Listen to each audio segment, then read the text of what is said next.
mira que todos no son fiscales, entonces también ver algunas cuestiones de aquellos que están en la justicia y los que no están en la justicia, pero que son auxiliares. Gracias, muy amable por la palabra. Yo soy oficial principal de Prefectura de Argentina, estamos en la Dirección de Protección Ambiental, yo soy parte del cuerpo profesional, soy ingeniera química, a través de la División Mercancías y Residuos Peligrosos. Un momento. Sí.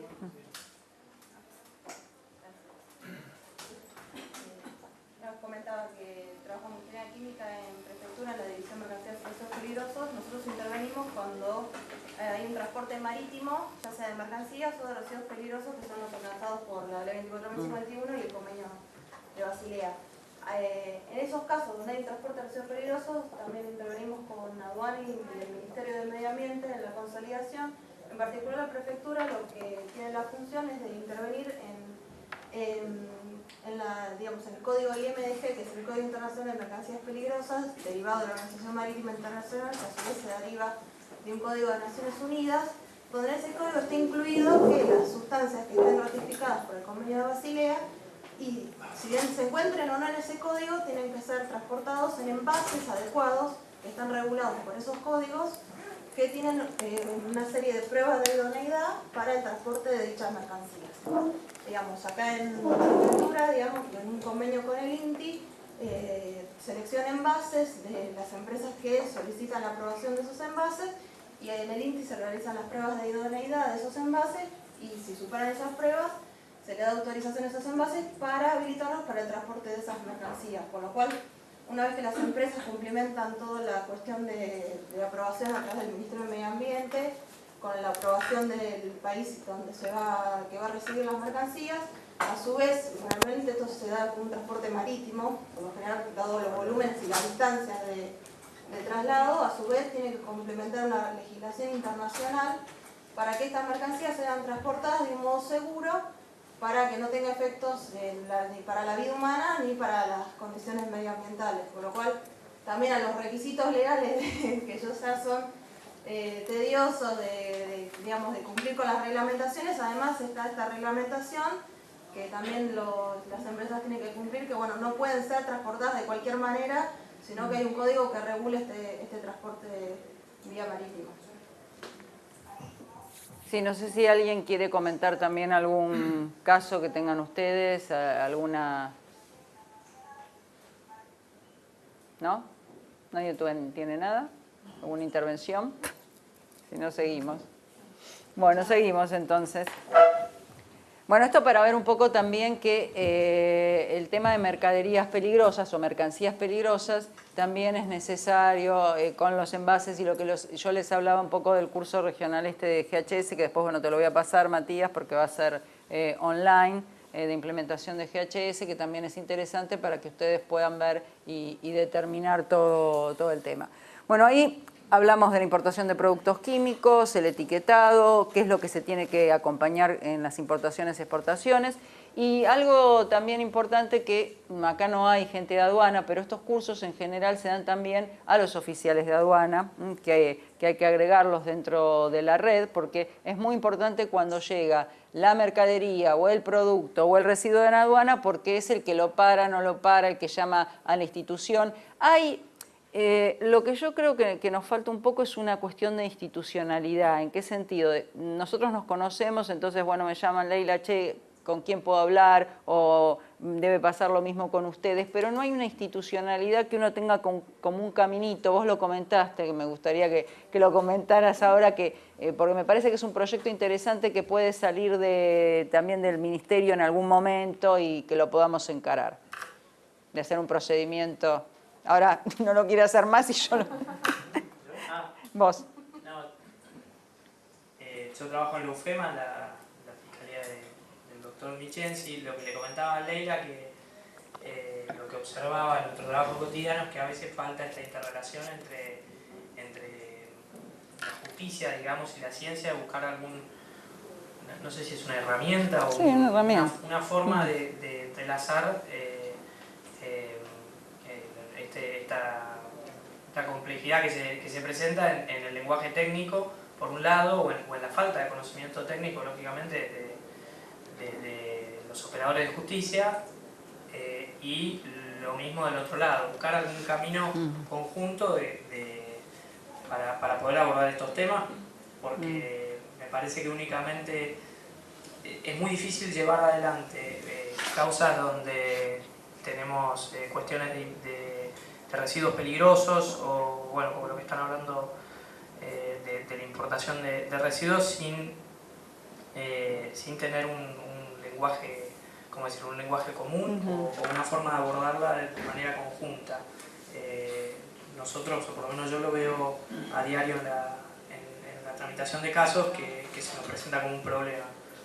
No sé si es eso lo que... Sí, sí, sí. No, me parece interesante también que de esto surja, además de que es una capacitación y un entrenamiento y después vamos a ver el caso, algún tipo de producto ágil, no sé después si lo podremos hacer porque uno siempre sueña con algunas cuestiones, pero que ustedes también después tengan después de esta capacitación algún tipo de procedimiento sencillo, como lo que explicaba el Basilea con el control y la importación, que diga, bueno, después lo validamos y se va a usar en los ministerios, no sé, se me ocurrió cuando él tiró la idea de que...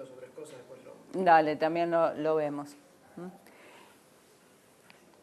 Bueno, acá está, si está permitida, acá un poco está explicado cómo es el consentimiento fundamentado previo, si está permitida la exportación, la parte importadora ha expresado un consentimiento fundamentado previo positivo y lo que hay que ver es si ese producto químico hay una lista, pues no todos están prohibidos, sino que está restringido su uso. Ustedes vieron que algunos plaguicidas está permitido el uso para el tema de sanidad animal, pero no en sanidad vegetal. Entonces estas listas lo que tienen es esto, ¿no? Y el exportador debe acusar recibo de notificación de exportación de la parte importadora antes de obligar. Y el obligado, la obligación cesa, perdón, esto es una traducción de Basilea, que no la revisé, la hizo Francesca, que la obligación cesa cuando el producto químico está listado en el anexo 3, ¿no?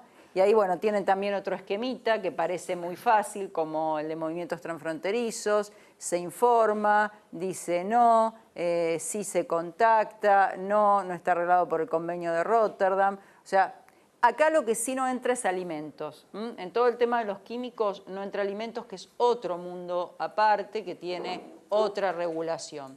Pero sí, no entra alimentos, pero lo que está muy en onda en estos momentos, sobre todo en los desarrollados, y que acá están haciendo un estudio en Bahía Blanca, la gente del Plapiqui, de la Universidad de Bahía Blanca, tiene un proyecto sobre el tema, es la reutilización de residuos provenientes de la comida. A mí no me termina de cerrar. Ellos lo que están haciendo es una consulta con los restaurantes, qué pasa con los desperdicios, qué pasa con lo que queda.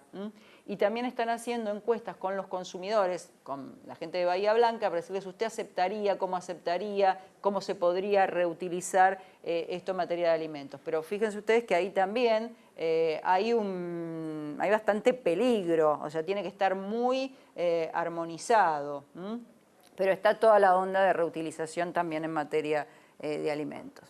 Estocolmo también restringe y prohíbe la importación y exportación de COPS si se lo elimina de una manera ambientalmente sustentable o por una finalidad de utilización permitida con la parte importadora. Estos son los anexos que, bueno, son bastante complicados. Se los voy a simplificar un poco. Esta idea también parte porque estos convenios lo que tienen, y Minamata también, es un artículo de usos esenciales. O sea, el embajador, el ex embajador, sigue siendo embajador, pero jubilado, retirado, Estrada Oyuela, siempre decía, los convenios ambientales no pueden ser convenios comerciales, pero también hay una relación muy estrecha entre el comercio y entre la relación ambiental. Entonces hay una partecita en estos convenios que muchos no se detienen, sí los que trabajamos en la parte más de producción, que son los usos esenciales o los usos permitidos. Entonces, ¿qué pasa? Estos convenios, más allá que prohíban, restrinjan, hay sí algunos de eliminación total, hay algunos usos que sí son permitidos. Y ahí también juega muchísimo cómo el Poder Ejecutivo se vaya a manejar. ¿En qué sentido? ¿Cuándo va a notificar? ¿Cuándo es permitido ese uso? Si el sector productivo le golpea la puerta en el buen sentido y le dice, mira, estamos usando, nosotros tenemos un caso, no está prohibido, pero que es el timerosal. El timerosal es un refrigerante para las vacunas.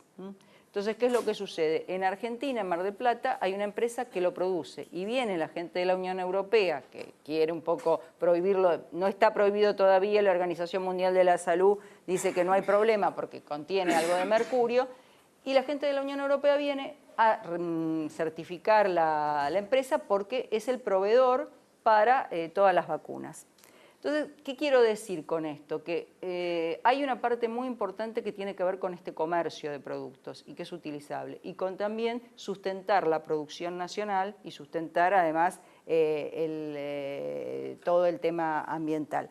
¿Por qué digo esto? Porque en la negociación de Minamata, en el comité de cumplimiento, de acuerdo, y ahí sí los que somos abogados nos vamos a dar cuenta, de acuerdo con los meses en que yo voy a dar la notificación y voy a pedir que ese producto sea restringido o que tenga un uso esencial, me va a jugar el tiempo. Pero lo que sí, lo que fue cambiando con el tiempo, yo he venido observando que ahora los tiempos se achican más.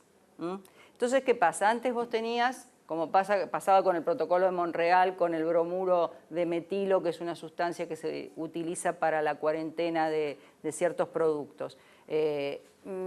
Ahora ya no hay tanto tiempo. ¿Y por qué digo esto? Porque ni bien se produce, se da el plazo de vencimiento, ya va a aparecer como un residuo. Entonces, el manejo de los usos esenciales, no sé, Alberto, si querés decir algo sobre eso. De Estocolmo, el de Basilea no tanto, pues se aprobó en el 89 y entró en vigor en el 92, 4 años, pero el de Estocolmo en el 98 y entró en vigor en el 2004, 6 años. Ahora el de Minamata se aprobó en 2013 y ya va a entrar en vigor 2017. Entonces es como... Se van acortando los plazos de todo. Fíjense ustedes también lo que pasó con el Acuerdo de París. O sea, hay una lógica internacionalmente en la cual hay una gran presión.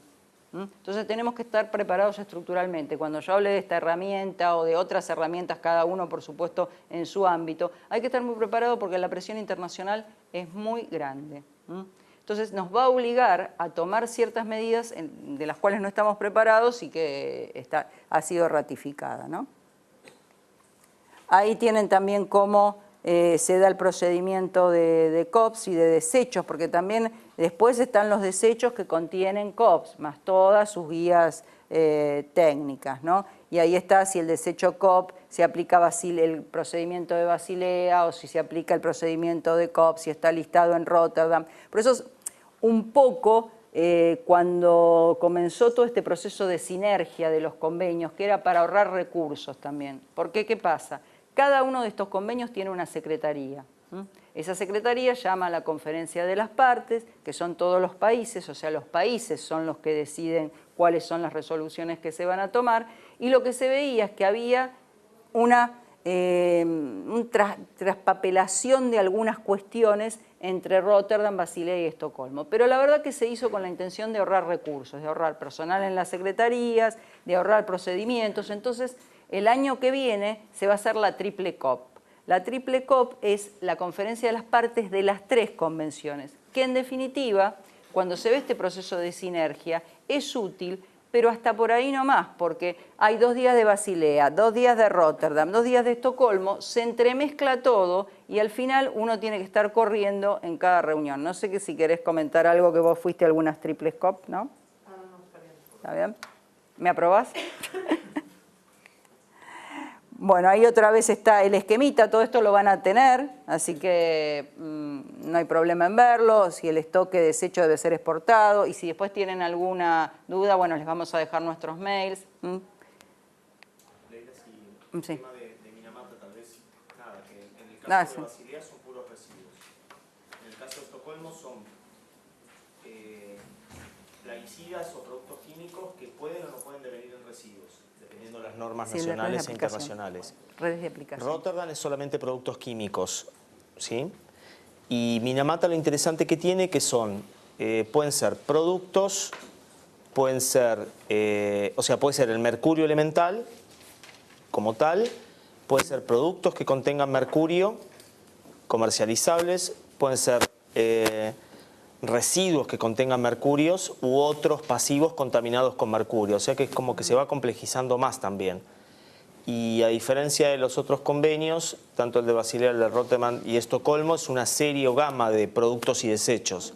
En cambio, el de Minamata es mercurio en todo su ciclo de vida, en todos los productos o usos que pueda haber, inclusive en emisiones atmosféricas, en pasivos ambientales, en suelo, en efluentes líquidos. O sea, es interesante también cómo cada convenio tiene su particularidad. Sí. Después yo creía que Basilea había agregado Minamata, no lo agregó. Yo tengo un power de Minamata, así que después también te lo paso para que ustedes tengan una idea del convenio, ¿no? Lo interesante de Minamata, ya que me dio la introducción Alberto, desde el punto de vista de lo que dijo él también, hay un artículo, el artículo 10, que habla del almacenamiento provisional. ¿Por qué lo relaciono esto? Porque nosotros, no yo, pero el INTI está elaborando una propuesta tecnológica para el almacenamiento de mercurio y de residuos de mercurio, que viene de un repositorio, yo le digo sarcófago, no es muy lindo, pero me quedó el sarcófago, repositorio de residuos radioactivos, que construyó juntamente con la CONEA en su momento para la posibilidad de almacenar residuos radioactivos. Y bueno, está tratando de asimilarlo para también ver cómo hacemos para almacenar mercurio. Hubo un proyecto de almacenamiento de la región. ¿Qué es lo que está pasando también? Que los organismos internacionales también empujan muchísimo a todo lo que es el almacenamiento o el tratamiento regional. Y ahí también hay que armonizar procedimientos y hay que armonizar legislación, porque casi todos los países de la región tienen prohibición de ingreso. Entonces, en el tema de mercurio, está bien lo que diferenció Alberto como principal. ¿Qué es mercurio líquido? Mercurio líquido es una sustancia, volvemos a lo mismo de siempre, o pasa a ser residuo. Y cuando pasa a ser residuo, podemos hacer algún tipo de almacenamiento provisional. Yo estoy pensando también en un caso judicial donde entren también las fuerzas de seguridad, y ustedes supónganse que en el puerto, que todavía no está traspasado, o si ya lo... El puerto sigue siendo proyección nacional. Exacto, por eso. Podríamos inspeccionar por las cuestiones de Por- poder de policía, pero nada más. De poder de policía, pero supónganse en el tema del puerto, hay un almacenamiento por una zona que se podría almacenar residuos y hay una contaminación. O sea, fíjense ustedes cómo ustedes también, todos, cada uno desde su rol, podría intervenir. Y esto va a pasar, porque, ¿por qué digo va a pasar? Y no es que quiera que pase, pero realmente si no hay tratamiento, y vamos a ratificar y regionalmente tampoco lo podemos mandar para otro lado, bueno, van a ser cuestiones que vamos a tener que estar atentos. Esto va de la mano de la gestión de los sitios contaminados. Y de paso hago un aviso: la Ciudad Autónoma de Buenos Aires está elaborando una norma de sitios contaminados, la Facultad de Derecho está trabajando en ese tema.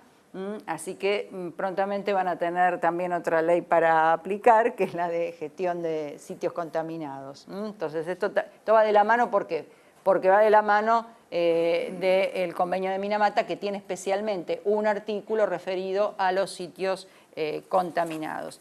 Y este convenio, que es el artículo 12, los sitios contaminados. Y acá otra cosa que vamos a tener que empezar a nivel nacional a pensar es la identificación y caracterización de los sitios y la participación del público. Lo que acá ha mutado bastante en estos convenios y ha empujado bastante a la Argentina y a otros países es el tema de la participación. O sea, todos ustedes son muy chicos, pero cuando yo entré a trabajar en el año 1978 e hice la facultad del 78 al 83, antes que viniera la democracia, bueno, el esquema era totalmente diferente. Yo sé que las sociedades cambian, pero la gente no se atrevía a participar. Pasó bastante tiempo. A veces uno dice, bueno, ya participan demasiado los alumnos, bueno, está bien, o se quejan demasiado. Pero hay una idea de participación y además hay una idea de que todos tenemos derecho. Hay que esto no queda muy bien decir, hay que limitarlo un poco, pero todos tenemos derecho y tenemos acceso a los derechos. Derecho al agua, derecho a la energía, derecho a la vivienda, derecho a la salud. Entonces, esto también se ve reflejado internacionalmente. Yo creo que se vio primero reflejado internacionalmente y eso hizo que un poco se empujara que nosotros también tuviéramos en cuenta la participación. Pero este es el primer convenio en el cual se habla de la participación del público explícitamente. En los demás también está la participación, pero fíjense ustedes, dice, la conferencia de las partes aprobará orientaciones sobre la gestión de sitios contaminados que podrían incluir métodos y criterios en relación con la identificación y caracterización de los sitios, la participación del público, la evaluación de los riesgos para la salud humana y el medio ambiente, las opciones para gestionar los riesgos que plantean los sitios contaminados, la evaluación de costos-beneficios. Entonces, esto hay que tener en cuenta que cada vez más también la gente o la sociedad es un actor y puede llegar a, en el caso, por ejemplo, de la Cuenca Matanza-Riachuelo lo es un actor en el proceso, que muchas veces nos ha pasado con algunos jueces en algunas pericias, decir, bueno, pero ¿por qué tiene que estar tal ONG o por qué tienen que estar los vecinos? Bueno, tienen que estar, pues está el artículo 43, pero además de estar el artículo 43 de la Constitución Nacional, hay ya una participación. El problema está que ahora tenemos múltiples actores, hay se llama ahora no me acuerdo, multiinstitucionalidad, ya no es más stakeholders, ahora hay otra palabrita nueva a la de actores, todos se entremezclan. Y hay que armonizar justamente todos esos actores que se van a involucrar también en el proceso judicial o en un proceso administrativo. Otro tema importante del convenio de Minamata, que no lo tienen los demás convenios, es el tema de que tiene un mecanismo financiero propio. ¿Qué pasa? Todos estos convenios son muy lindos. Basilea es como la hermana pobre y fea. ¿Por qué? Porque no tiene recursos. Todos los demás tienen un fondo. En general los fondos son canalizados por el Fondo Global para el Medio Ambiente, pero en este caso, en el artículo 13 de Minamata, hay un fondo especial. ¿Quieres hablar de UNEA? Sí, que son dos, que es el Fondo para el Medio Ambiente Mundial y el fondo específico. Otra también novedad que tiene el tema de Minamata, y esto sí para los que son abogados, es interesante también, es el caso del Comité de Aplicación y Cumplimiento. ¿Qué pasa? Todos estos convenios internacionales tienen mecanismos de cumplimiento. Estos mecanismos de cumplimiento también dentro de lo que es el ámbito del derecho internacional han ido mutando. ¿Qué pasa? Los países en vías de desarrollo lo que quieren no es que vaya alguien, denuncie, diga miren lo que me pasó a tal país, sino lo que se quiere es una asistencia técnica, un proceso de prevención, un proceso como de mediación antes que haya un mecanismo de un comité de aplicación y cumplimiento que sea muy taxativo. Este convenio lo refleja. ¿Por qué esto es importante? Esto es importante porque uno puede dejar de ser parte si no cumple con las obligaciones contraídas en el convenio internacional. Esta tiene que ser como la última ratio, así como uno dice el derecho penal es la última ratio, bueno, acá no ser parte de un convenio, ser excluido de un convenio tendría que ser como la última opción. Y lo que peleó mucho Argentina y todo el grupo del GRULAC fue el artículo 16, que son los aspectos relacionados con la salud. Antes en los demás convenios, esto lo diferencia a Minamata de los demás convenios, es que no había un artículo específico, o sea, siempre hay un artículo general que es el artículo primero que dice que el objetivo es preservar el ambiente y la salud. Entonces, en la discusión decían, bueno, con ese artículo ya está cubierto. Entonces, todas las personas que por supuesto creen que el tema de mercurio está, y es así, muy relacionado con la salud, dijeron, no, tiene que haber un artículo más fuerte, un artículo aparte, y en esto dice promueve y elabora la ejecución de estrategias y programas que sirvan para la salud. Fíjense ustedes que una de las primeras eliminaciones que se hace del mercurio es con respecto a los termómetros y los manómetros. Pues información, bueno, los planes de aplicación, también Argentina está elaborando su inventario nacional de mercurio. Argentina, ¿cuáles son las fuentes principales, además de las que hablamos? La minería, pero sobre todo en los países de la región hay un grupito aparte que son aquellos que tienen minería artesanal. Nosotros también igual estamos viendo en Argentina, buscando ver si habría alguna minería artesanal, además de los grandes emprendimientos que todos conocemos, porque esto es hay financiamiento también para eliminar la minería artesanal, después las lámparas de bajo consumo, las plantas de cloroálcali, no sé si me estoy olvidando, bueno, energía, pero a mí me preocupa más los productos en el caso de Argentina. ¿Por qué? Porque nosotros no somos productores, sino que recibimos productos donde va a estar el mercurio incluido. No sé, técnicamente. La energía también, el tema de emisiones. Si se combustiona carbón, carbón tiene mercurio. Petróleo en la refinación también genera mercurio líquido. Los procesos térmicos en general que tengan involucrado combustibles, va a haber emisiones de mercurio. El carbón es uno de los principales. Nuestro petróleo tiene mercurio. O todos los petróleos tienen un porcentaje de mercurio también. Pero ese sería uno. Y lo que dice Leila en productos que puedan venir en importación, en aparatos eléctricos electrónicos. Todas las lámparas de bajo consumo es todo importado, porque nosotros no fabricamos, entonces todo importación. Que bueno, eso es también cómo circulan los productos prohibidos o severamente restringidos.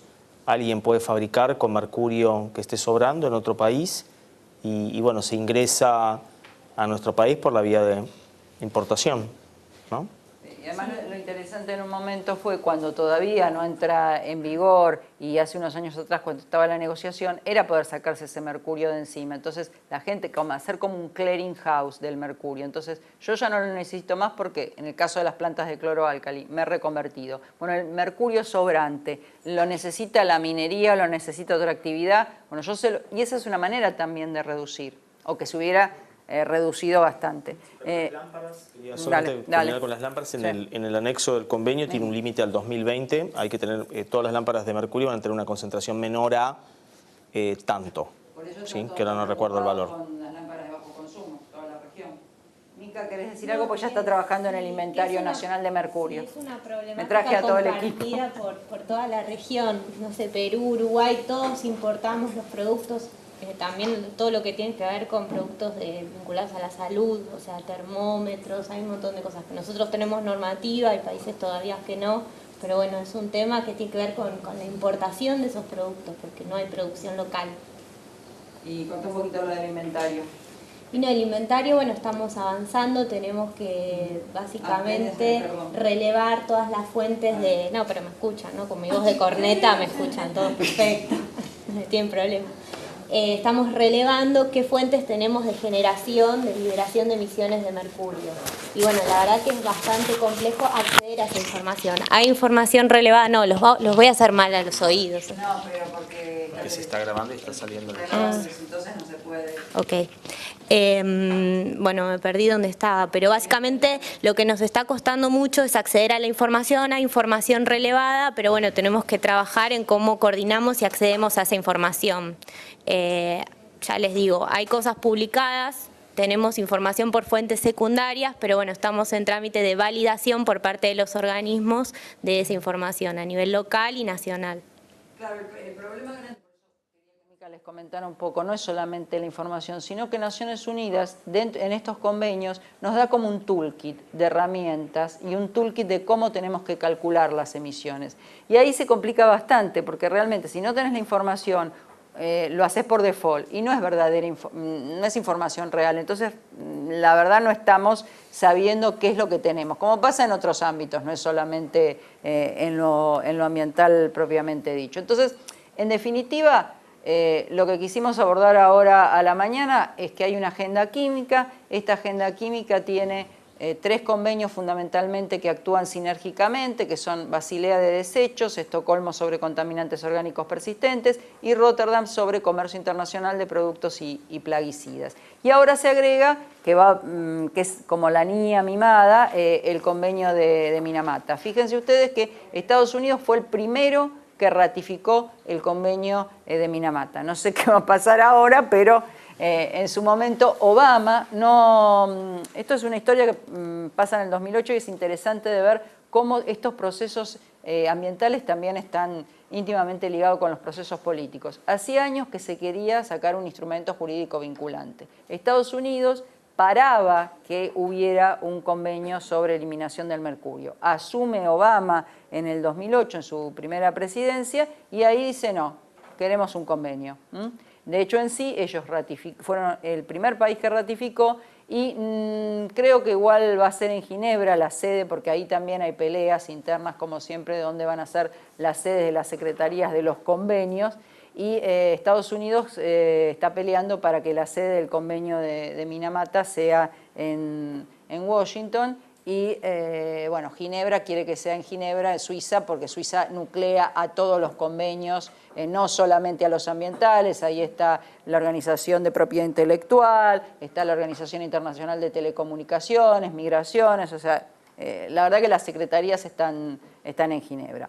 Y por último, me parece que lo interesante es ver toda esta cuestión de exportación e importación, y algo que nos va a quedar claro, que es distinguir si estamos frente a un residuo o no, y cuándo se va a producir el tráfico ilícito, que después lo vamos a ver en los casos.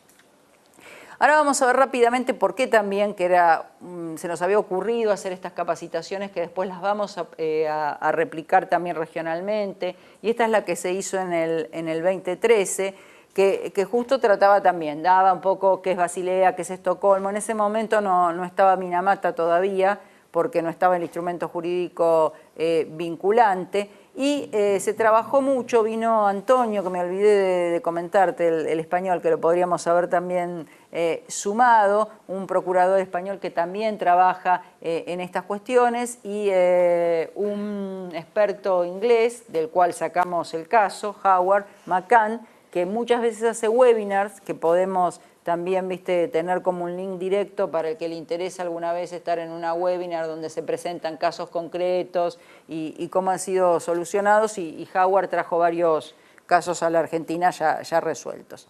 El problema también que tenemos nosotros en la región, publicamos el año pasado un librito sobre tráfico ilícito en materia de químicos, pero el problema es que no hay, los países no quieren denunciar.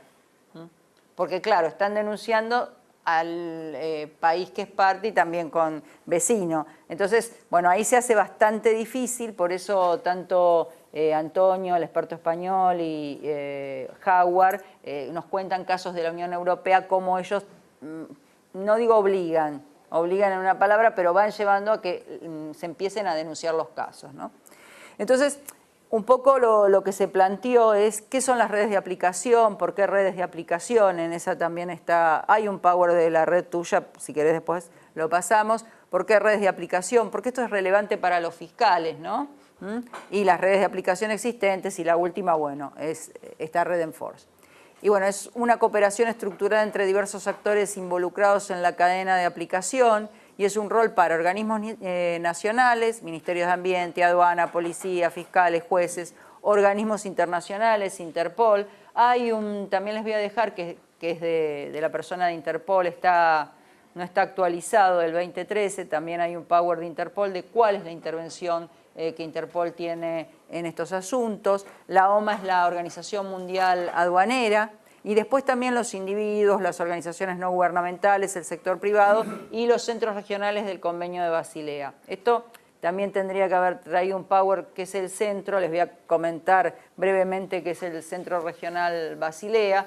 El Convenio de Basilea, en su artículo 14, determina la creación de centros regionales. Estos centros son de capacitación y transferencia de tecnología. Una de las tareas que estamos haciendo hoy justamente es la de capacitación. Y tenemos también varias de transferencia de tecnología. El centro de Sudamérica sirve a 10 países: Argentina, Brasil, Bolivia, Chile, Venezuela, Paraguay, los tengo que contar, Uruguay, Ecuador, Bolivia, ya dije. ¿Quién me quedó? ¿Chile? Venezuela, ya dije. Colombia. ¿Qué pasa? Estos centros tienen que estar en ámbitos, o una negociación muy larga, que no sean la autoridad de aplicación, porque justamente revelamos o podemos tratar temas que las autoridades de aplicación no podrían tratar.